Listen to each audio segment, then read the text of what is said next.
So a question I'm frequently asked by my clients who are suing to remove a trustee from the office of the trustee is, well, while the trustee is in office, can they live in a trust-owned real property for free?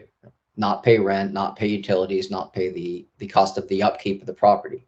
And again, the answer is very much dependent on what the trust says. If the trust says that the trustee is entitled to live in the property without paying rent, without paying utilities, without paying the costs of upkeep, then yes, they can do so.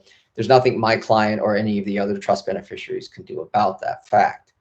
If the trust is silent to that, however, it's not acceptable for the trustee to simply assume that they can live in the trust-owned real property without paying rent or any of the other costs required to upkeep the home. In fact, their choosing to do so without authority is a breach of their fiduciary duties to the trust and to the other trust beneficiaries.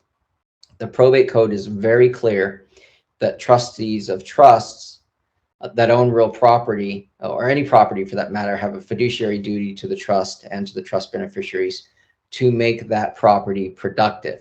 So in terms of property that can be rented out, that property needs to generate income. It needs to generate fair market rent. The person living in that property needs to pay for the utilities, needs to pay for the cost of the upkeep. It is not appropriate to just assume that the trust will do so.